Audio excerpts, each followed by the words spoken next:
Olá pessoal, aqui quem fala é o professor Adagenor Ribeiro.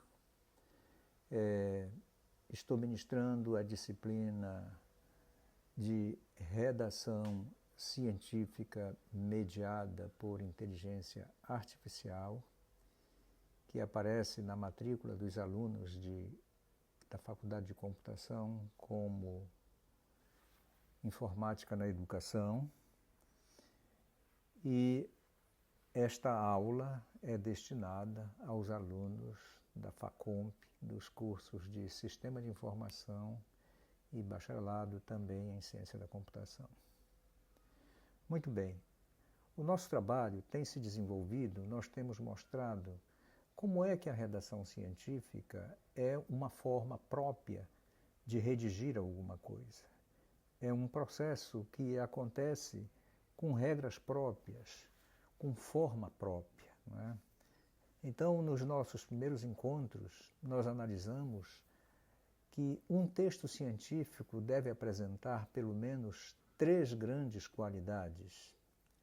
Ele deve ser objetivo, né? Tem a qualidade da objetividade, né? Ele deve ser preciso e ele deve ser claro. Essa é a trilogia inicial para a gente compreender o que é redigir cientificamente. É escrever com objetividade, escrever com precisão, escrever com clareza. Também adicione-se a isso que o texto científico deve pautar-se por uma formalidade, ou seja, ele tem uma forma de ser apresentado. Existe um jeito para escrever relatório técnico, um jeito para escrever artigo científico, um jeito para escrever tese, um jeito para escrever dissertação. Mas também, além dessa formalidade, o texto científico deve ser impessoal. Isso é fundamental. Se nós conseguimos reunir em um mesmo texto a objetividade, a precisão, a clareza, a formalidade e a impessoalidade, então nós estamos produzindo um texto que pode ser chamado de um texto redigido segundo as regras universalmente aceitas da redação científica. No nosso encontro de hoje, nós vamos conversar sobre os tipos de textos acadêmicos. O que é que caracteriza cada texto acadêmico? Quais são as estruturas que um texto acadêmico deve ter? E quais são as práticas de produção científica? Isto é, a matéria do nosso encontro de hoje. Encontro que está sendo gravado para ser apresentado digitalmente para cada um dos senhores. A ideia de tipo de texto acadêmico é uma concepção que ao longo da história vem se desenvolvendo. Né? Os textos, desde os gregos, passando pelos textos da Idade Média, chegando até os textos de hoje, é um permanente aprimoramento da forma como se escreve. Aí a gente pergunta, o que são textos acadêmicos? Né? Uma definição mais precisa é dizer que texto acadêmico são modalidades de comunicação científica que seguem convenções formais estabelecidas pela comunidade científica. Não é? Quem colocou essas convenções foi a própria comunidade. Ao longo do tempo, pelo desenvolvimento da redação científica, a comunidade científica foi aprimorando essa forma de apresentar um texto científico. Então, é basicamente uma modalidade de comunicação. Não é? O que caracteriza um texto acadêmico, um texto científico? Uma coisa que nós não podemos esquecer é que todo texto científico ele deve trazer rigor metodológico e fundamentação teórica. Não existe a possibilidade de você escrever um texto acadêmico, científico, se você não preencher essas duas características. O que é o rigor metodológico? É que todo trabalho acadêmico deve mostrar o caminho pelo qual aquele trabalho foi feito. Rigor metodológico significa dizer qual é o objeto que você está investigando, significa dizer o que é que caracteriza esse objeto, qual é a sua natureza, é um objeto físico, é um objeto abstrato, é um objeto lógico. E dentro desse contexto, você conseguir dizer para o leitor, dentro de uma perspectiva de um rigor metodológico, como é que você planejou a sua pesquisa, quais foram as diversas etapas que constituem a tua pesquisa. Você teve uma etapa de levantamento bibliográfico, você teve uma etapa de obtenção de dados em campo, você teve uma etapa de analisar esses dados. Então, isso tudo significa rigor metodológico. Já a fundamentação teórica em quais são os pilares que a sua construção está sustentada. O que é que sustenta tudo o que você está falando? Qual é o autor? Quais são os conceitos? E, fundamentalmente, qual é a teoria que você está tomando como base para o desenvolvimento do seu trabalho? Isto é o que a gente chama de rigor metodológico e fundamentação teórica. Uma outra característica é a linguagem objetiva, né? Dizer o que deve ser dito, nem a mais, nem a menos. Um bom texto, ele é comparável a uma boa música. Uma boa música não deve ter nem uma nota a mais, nem uma nota a menos. O texto científico também tem que ter essa característica, de ser uma linguagem objetiva, completa daquilo que você está fazendo. E essa linguagem você escreve de forma impessoal, na terceira pessoa normalmente, né? E também a linguagem, tanto quanto possível, utiliza-se da voz ativa para expressar a verdade que está sendo colocada naquela redação científica. Uma outra característica é que todo texto científico tem uma redação padronizada, né? Padronizada conforme normas técnicas. Se você for consultar os documentos da Associação Brasileira de Normas Técnicas, a ABNT, ou os documentos de qualquer outra normalização técnica existente, você vai sempre encontrar a recomendação de uma estrutura padronizada. Você quer escrever um resumo? Não se escreve um resumo do nada a ver. Tem uma estrutura a ser respeitada para escrever um resumo. Tem uma estrutura a ser respeitada para escrever uma conclusão. Tem uma estrutura para a metodologia. Tem uma estrutura para todas as partes do texto acadêmico. Então, isso é o que a gente chama de uma estrutura padronizada conforme normas técnicas. Também tem uma característica que todo texto científico mostra qual foi a bibliografia utilizada para que ele fosse escrito. Não partimos do zero para escrever um texto científico. Sempre alguém já escreveu alguma coisa acerca do que eu estou escrevendo.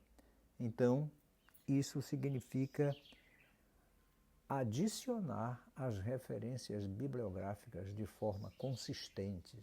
O que é de forma consistente? Que é consistente com a temática e com o problema que você trabalha e consistente também com o conjunto de citações que ocorrem no texto. Ou seja, cada citação deve aparecer na referência bibliográfica. Se tiver uma referência bibliográfica e que não foi citada, ela não pode estar lá na referência. E todas as citações no texto devem obrigatoriamente aparecer na referência. Isso é o que a gente diz que o que é um texto acadêmico. Nessa categoria dos textos acadêmicos, nós temos uma categoria muito conhecida, que são os artigos científicos.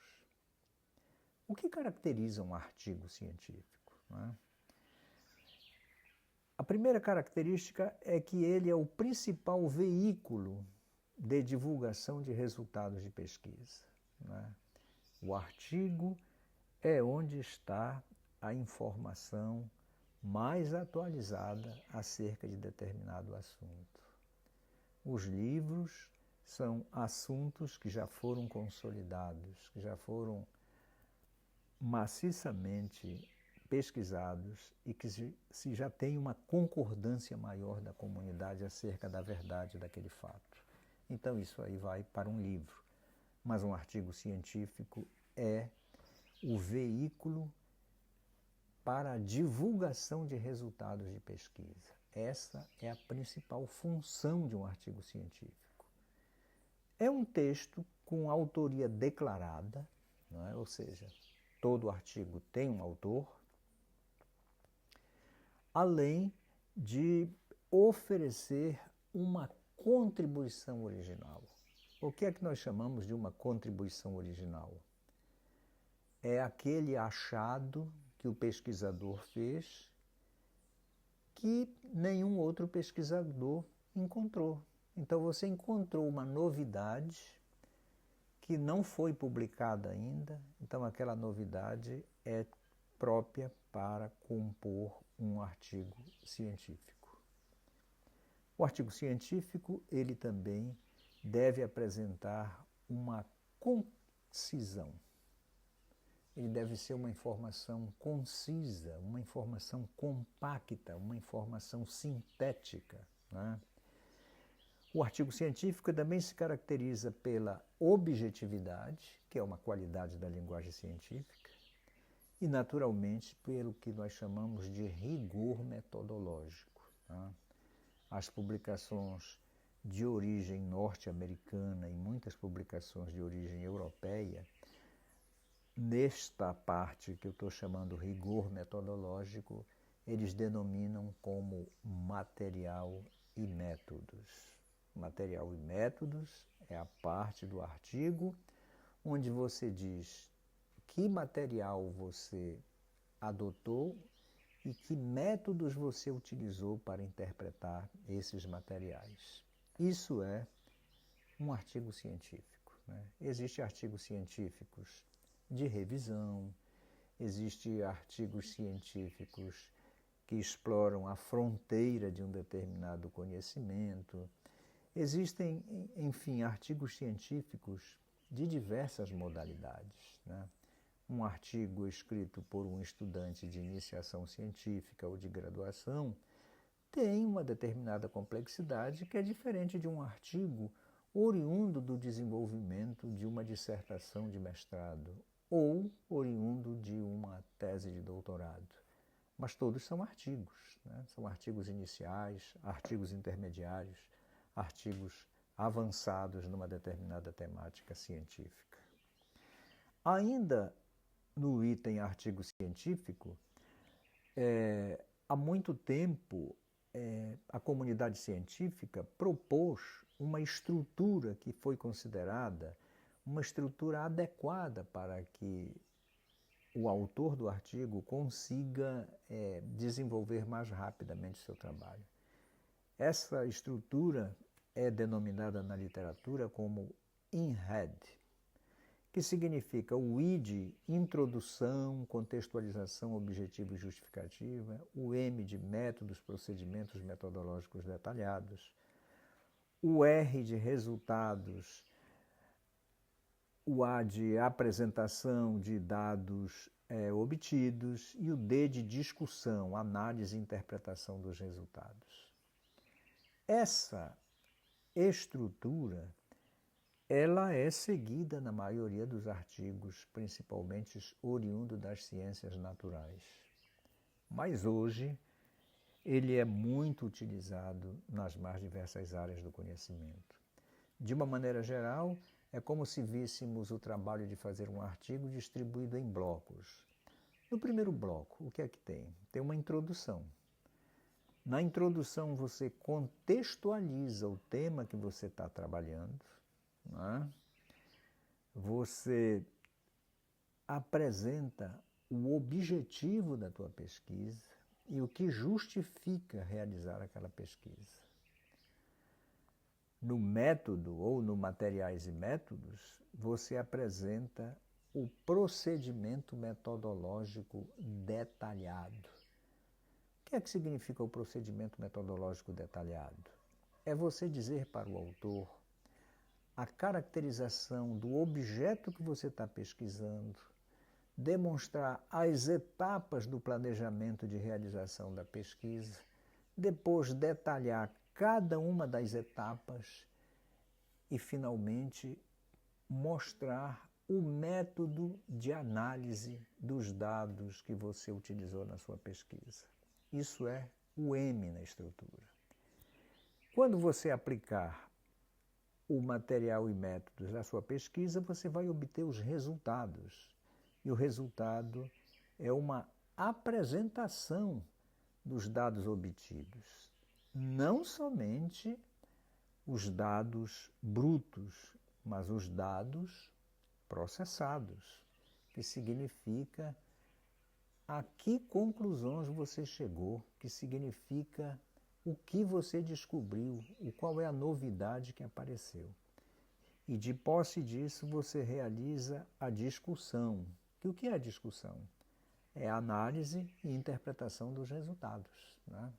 Você vai visitar o problema original que você trabalhou e da visita do problema original e compreendendo o objetivo que você deseja alcançar e ainda sustentado pelas referências bibliográficas que você trabalhou, você vai discutir os resultados, do resultado mais importante que você achou até o menos importante.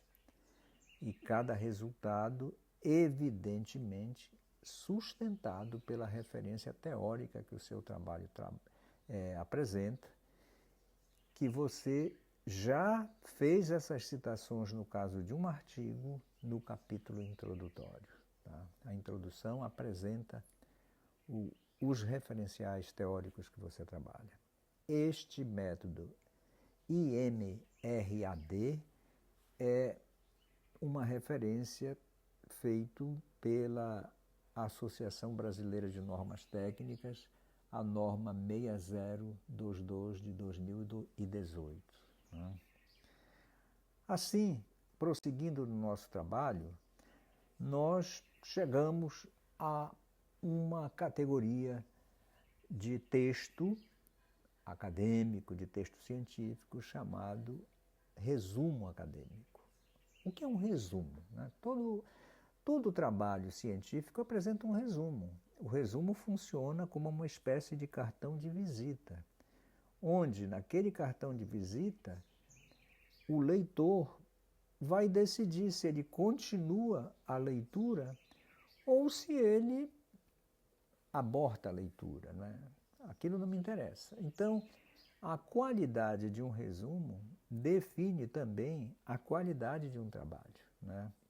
A definição de um resumo acadêmico é que é uma síntese concisa e objetiva dos pontos relevantes de um texto científico, segundo a norma brasileira 6028 de 2021, também da ABNT. O que é que significa síntese concisa e objetiva dos pontos relevantes de um texto?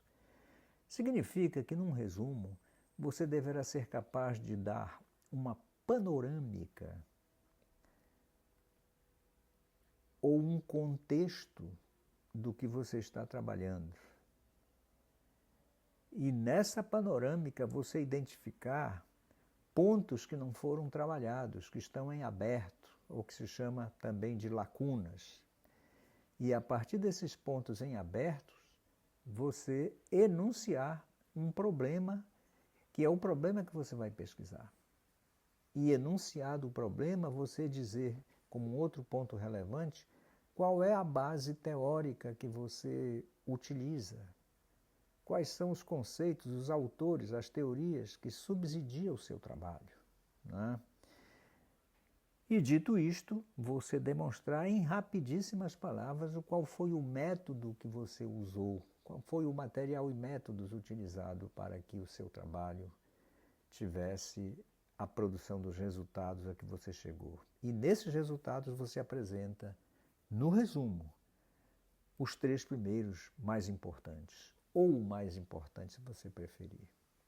E, evidentemente, você diz o quanto isso é importante para o campo científico que você está trabalhando, né? E, após isso, você apresenta elementos muito rápidos da discussão e apresenta a conclusão do seu artigo.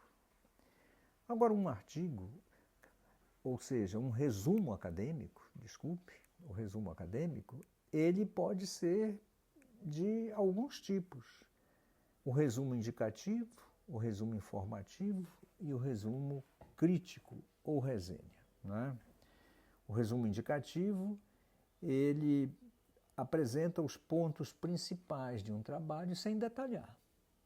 O resumo informativo, ele inclui finalidades, metodologia, resultados, né? E conclusões. E o resumo crítico, ou algumas vezes chamado de resenha, apresenta uma concisão e uma objetividade, destacando os pontos relevantes e demonstrando criticamente o que é que aquilo significa. Isto é, um resumo crítico, né? Normalmente, ele é usado em pesquisas que se peça uma abrangência muito grande da temática trabalhada. Não é um trabalho inicial, é um trabalho que já tem fôlego, que já tem amadurecimento. Só para a gente ter uma ideia, aqui nós apresentamos um resumo acadêmico do tipo indicativo.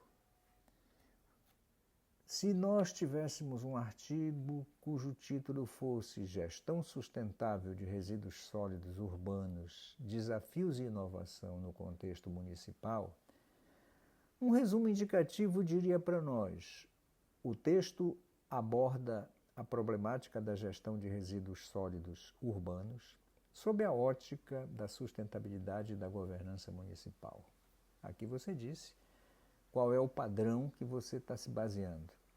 Discute os principais desafios enfrentados pelos municípios, como a limitação de recursos, a deficiência de infraestrutura de coleta e o baixo índice de reciclagem. Destaca também inovações tecnológicas e sociais aplicáveis à gestão de resíduos, com ênfase na economia circular, na logística reversa e na participação comunitária. Aqui ele está falando das bases teóricos conceituais que ele usou. Enfatiza a necessidade de integração entre políticas públicas, setor privado e sociedade civil, de modo a promover modelos sustentáveis e inclusivos, alinhados aos Objetivos do Desenvolvimento Sustentável da Agenda 2030. Para um estudante de ciências exatas, da FACOMP, isso pode parecer um texto que soa esquisito. Mas se você tivesse apresentando um artigo sobre um aplicativo para alinhamento de rotas de ônibus urbanos na cidade de Belém, otimizando o fluxo, você também faria algo muito parecido. Você abordaria o problema, discutiria os principais desafios enfrentados, falaria das inovações que o teu trabalho apresenta, diria do aspecto da participação comunitária, como é que a comunidade será beneficiada com esse trabalho, e daria um fecho daquilo que você está fazendo. Eu estou trazendo um exemplo que é típico da área de ciências da sociedade, mas isso é somente um exemplo. Se você olhar o segundo modelo de resumo, que a gente chama de resumo acadêmico informativo, ele já traz mais informação sobre aquilo que está se trabalhando. Então você tem algo do tipo assim: este estudo do mesmo assunto, né, gestão sustentável de resíduos sólidos, desafios e inovações no contexto municipal. Ele diz, esse estudo tem como finalidade analisar as práticas de gestão de resíduos sólidos urbanos em municípios de médio porte, buscando identificar estratégias sustentáveis e tecnologias emergentes, aplicáveis à realidade brasileira. A pesquisa adotou uma metodologia mista, combinando análise documental de planos municipais de saneamento, entrevistas com gestores públicos e cooperativas de catadores.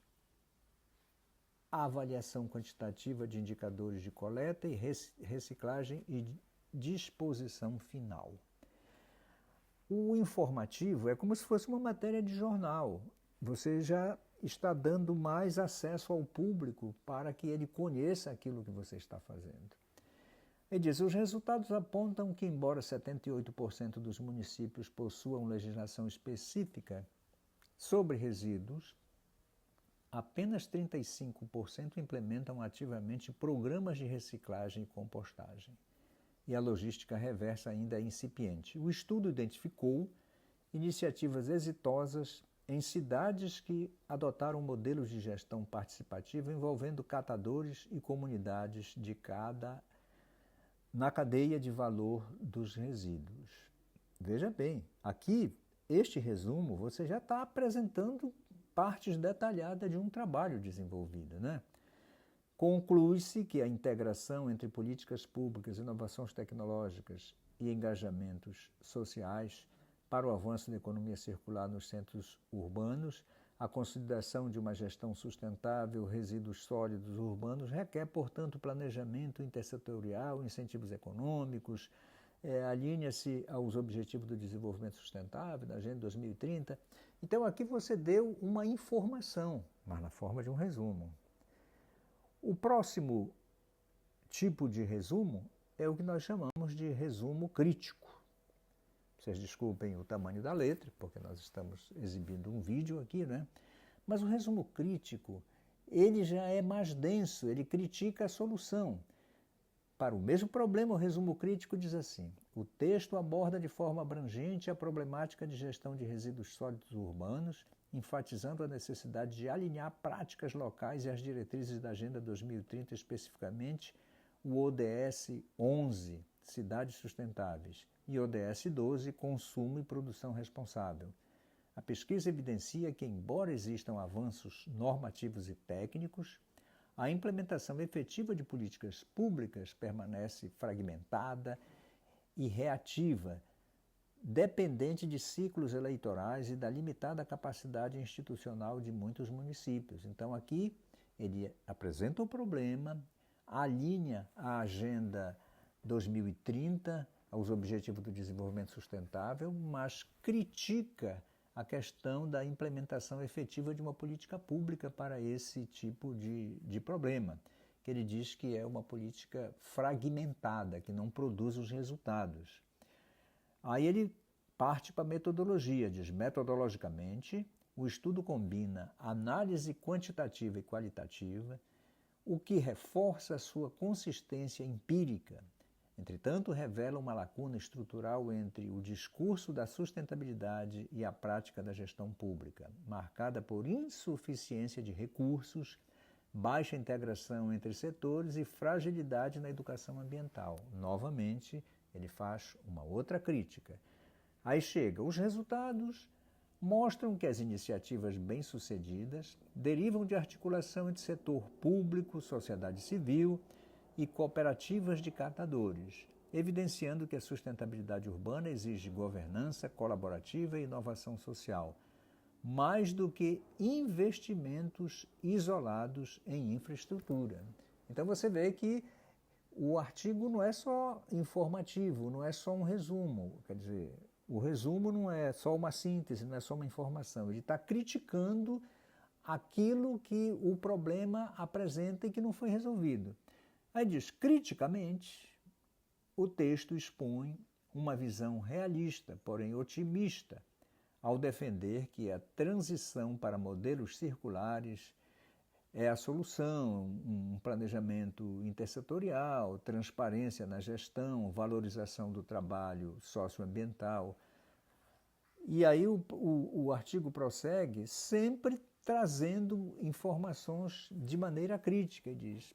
Termina dizendo, em síntese, trata-se de um trabalho relevante com rigor técnico, compromisso ético, que contribui para o debate sobre a questão dos limites, possibilidade da gestão. Então, quando você for fazer o resumo do seu TCC, da sua dissertação, da sua tese, do seu artigo, você tem que compreender, de acordo com o público-alvo para quem você está escrevendo aquele trabalho, qual é o tipo de resumo que é o mais adequado.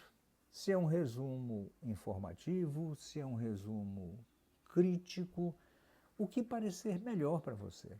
Então, neste ponto, nós podemos compreender que esta tabela síntese, que eu não vou detalhar para vocês, ela diz o tipo de resumo, a finalidade principal, o conteúdo e estrutura, o exemplo aplicado e a característica-chave.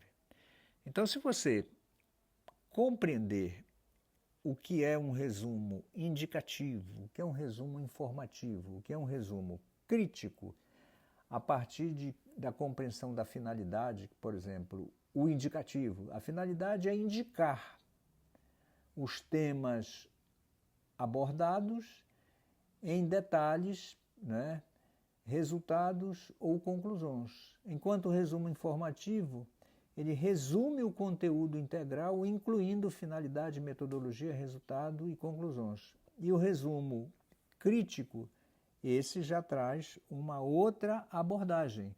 Ele sintetiza e avalia o conteúdo, né, destacando mérito, limitações e relevância. Tá? Esta tabela a gente pode fornecer para vocês a priori, num outro momento. Eu acho que ela tem um poder muito grande para ajudar a compreender melhor o que é a ideia de resumo naquilo que nós estamos estudando, que são os tipos de textos acadêmicos. Há um outro tipo de texto acadêmico conhecido com o nome de resenha acadêmica, né? A resenha acadêmica, o diferencial dela é incorporar a análise crítica fundamentada sobre a obra resenhada, indo além de um resumo descritivo, né? Você pega um texto de um determinado autor. O que é fazer uma resenha acadêmica? É fazer uma análise crítica fundamentada sobre aquela obra, né? Você vai dizer se o autor foi limitado, se o autor esqueceu de determinados pontos, se determinadas relações não foram tratadas. Enfim, você vai conseguir compreender a perspectiva do autor na sua interpretação, ou seja, todo o trabalho que nós escrevemos, alguém vai ler e alguém vai criticar, né? Então, a resenha crítica, ela faz esse trabalho que a gente chama genericamente de resenha acadêmica. Quais são os elementos da essência deste tipo de resenha?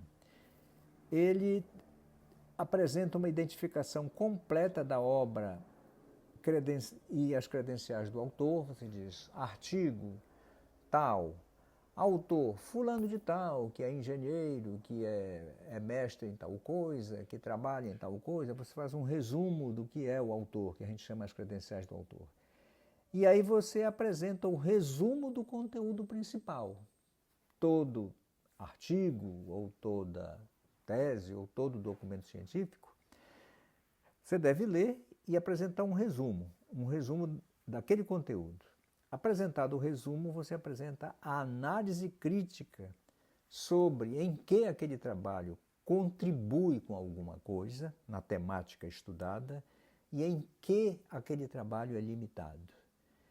E, finalmente, você faz uma avaliação da relevância e indicação de público-alvo, ou seja, você vai dizer também que aquele trabalho é mais adequado para ser lido por uma comunidade de pescadores, ou que aquele trabalho é adequado para ser lido por projetistas de sistemas, ou que aquele trabalho é mais adequado para engenheiros eletricistas e por aí afora. O importante na resenha acadêmica é manter o equilíbrio entre a descrição do assunto que você estudou e a crítica fundamentada. Ou seja, evite o impressionismo, ou seja, na minha impressão é tal coisa. Não, a gente tem que discutir cientificamente as coisas. Isto você encontra na literatura muita coisa sobre resenhas acadêmicas, né? Aqui no rodapé a gente coloca a referência de Severino 2017 e Medeiros 2019, onde tem excelentes explicações sobre o que é uma resenha acadêmica. Você pode me perguntar assim, mas professor, para que é que eu vou fazer uma resenha acadêmica? Imagine que você vai fazer um TCC sobre linguagens de programação aplicadas ao desenvolvimento de aplicativos. Então você vai pegar, digamos, a linguagem C e dizer quem é o autor do texto que você pegou, o que é que ele é, e vai resumir, olha, a linguagem é isto, isto, isto. Aí vai fazer uma análise crítica, você vai dizer, olha, para o desenvolvimento de um aplicativo, de um app na web, eu entendo que esta linguagem contribui com isto, isto e isto. Ela oferece bons elementos para isto, isto, isto. Mas ela é limitada para isto, isto e isto. E aí você faz uma avaliação da relevância da indicação do público-alvo. Digamos que você pegasse a linguagem C, pegasse a linguagem Java, pegasse a linguagem JavaScript, pegasse a linguagem Haskell. Enfim, você fizesse a resenha acadêmica de cada uma, ao final, se você pegasse 5 documentos de 5 linguagens, você teria condições de compreender qual era a linguagem que parece mais adequada para aquilo que você quer trabalhar, para aquilo que você quer desenvolver. Então, a resenha acadêmica, ela subsidia para você planejar melhor o que você está fazendo, né? Dentro das categorias de documentos científicos, também se destacam, como tipo de texto, o relatório de pesquisa e relatório de projeto. O que é um relatório de pesquisa? É um documento técnico que descreve processos e resultados de investigação de forma sistemática e detalhada. É isso que é um relatório de pesquisa, né? Descrever processos e resultados de qualquer coisa. A estrutura de um relatório de pesquisa ou um relatório de projeto são 3 elementos. Elementos pré-textuais, elementos textuais e pós-textuais. Os pré-textuais, universalmente conhecidos como capa, folha de rosto, sumário. O textual, introdução, desenvolvimento e conclusão. E o pós-textual são as referências bibliográficas, os apêndices, os anexos, né? Às vezes o aluno tem dificuldade de entender o que é um apêndice e o que é um anexo. Apêndice é um documento que você escreve complementarmente ao que está no texto e anexa no final. E anexo é um documento que você não escreveu, mas que tem a ver com a matéria que você está trabalhando e você coloca dentre os elementos pós-textuais. No desenvolvimento, né, que é a parte textual central de um relatório de pesquisa, você pode apresentar uma fundamentação teórica. Sei lá, eu estou trabalhando com linguagens funcionais, então eu apresento a fundamentação teórica da linguagem funcional. Tá? Eu apresento a metodologia detalhada daquilo que compõe o relatório que eu estou trabalhando e a apresentação e análise dos resultados. Isso é sempre um relatório, né? A gente diz que quando se faz um TCC, quando se faz uma dissertação, quando se faz uma tese, na verdade, em primeiro lugar, a gente está fazendo um relatório. Aquele relatório nós ajustamos e se transforma num TCC. Quando falamos de dissertações e teses, nós podemos dizer que são trabalhos acadêmicos de maior envergadura na formação de um pesquisador, né? O primeiro trabalho que um pesquisador faz é o seu TCC. Né? Se ele prossegue para estudos de pós-graduação, ele vai encontrar a necessidade de fazer uma tese ou fazer uma dissertação. No Brasil é tese no mestrado, é tese no doutorado, dissertação no mestrado. Lá na Inglaterra já é o contrário, a dissertação é o trabalho final de um doutor, né? Mas isso varia de país para país. É como a titulação, né? Quem faz doutorado no Brasil é doutor em ciências. Quem faz doutorado num país de língua inglesa, como Estados Unidos, recebe o título de doutor em filosofia, que é o Philosopher's Doctor, que é o chamado de PhD. Quem faz o doutorado na Inglaterra recebe o título de DPhil, doutor em filosofia. Quem faz o doutorado na Alemanha recebe o título de doutor em natureza. E eu não me lembro mais da palavra Doctor Naturi, como é em alemão. É uma palavra imensa, né? Mas vamos ao nosso caso. Trabalhos acadêmicos de maior envergadura, o que é uma dissertação? Uma dissertação de mestrado, que não é o caso de vocês não estão fazendo isso. Os alunos de graduação, os alunos de pós sim estão fazendo.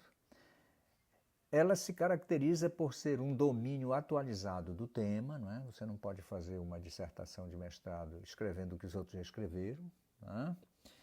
É uma sistematização crítica do conhecimento, e observe que essa sistematização crítica do conhecimento ela é importante e a gente tem como fazer melhor quando você tem um grupo de resenhas do que você estudou. Tá? Olha, uma coisa combina com a outra, né? É uma revisão bibliográfica abrangente, né? Novamente, para fazer a revisão bibliográfica você vai resenhar, e é uma análise rigorosa dos dados. Isso caracteriza uma dissertação de mestrado.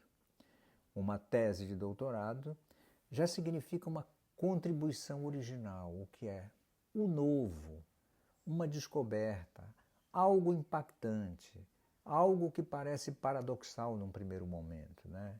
A contribuição original pode ser você estudar um problema que já vem sendo estudado há muito tempo, mas trazer uma metodologia nova para abordar esse problema. Isso é uma contribuição original. Tá? Na minha época de doutorado, o que eu fiz foi exatamente isso. Eu estudei uma matéria que desde 1930 vem sendo veiculada no mundo, mas eu apresentei uma integração metodológica que descrevia melhor o entendimento do problema. Uma tese também apresenta avanços teóricos ou metodológicos, né? Se você avança numa teoria ou avança numa metodologia. Ela representa também uma autonomia intelectual. A tese quem faz é você. Você é o autor. Você é que descobriu, você que pesquisou, você que escreveu, você que publicou. Então, isso é uma autonomia intelectual. E ela representa um conhecimento novo que tem relevância. Muito bem. Agora, vamos tratar da nossa atividade prática. Tá?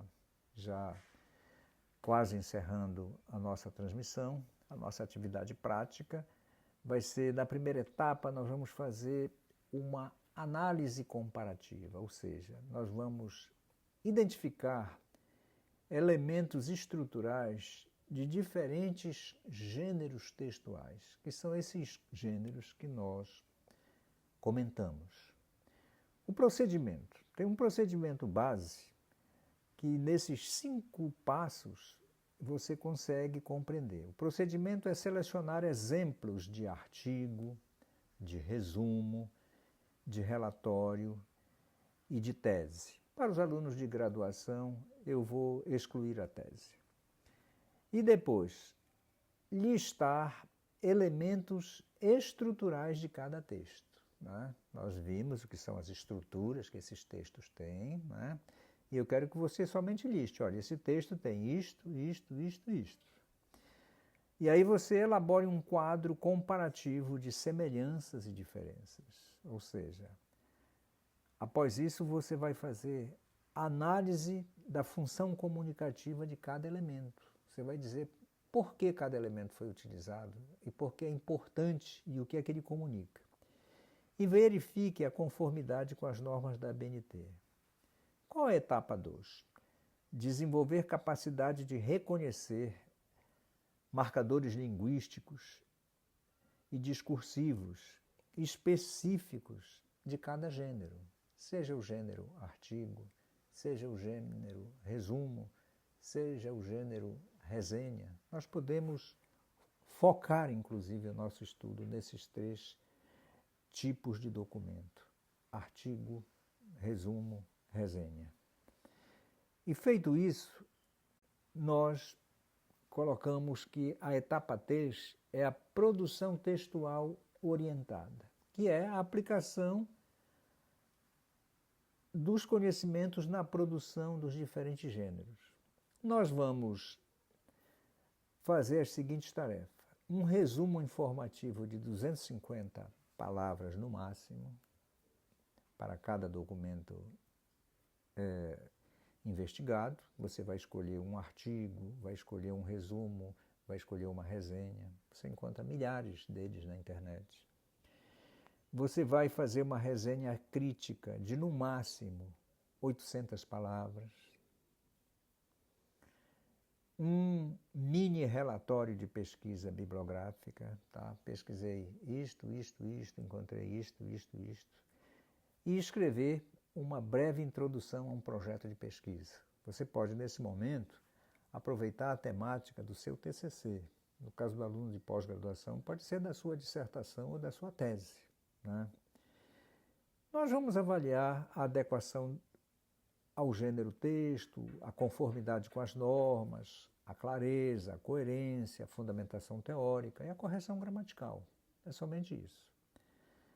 Dito isto, nós colocamos como considerações finais, nesse nosso breve encontro, o seguinte: o domínio dos diferentes tipos de textos acadêmicos, ele constitui uma competência fundamental para formar um pesquisador.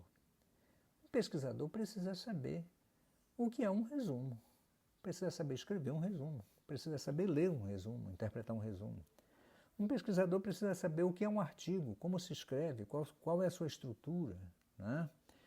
Um pesquisador precisa saber o que é que significa uma dissertação, né? Qual a estrutura da dissertação, como é que ela é feita. Nós podemos dizer também que cada gênero textual possui características específicas que refletem finalidades comunicativas distintas.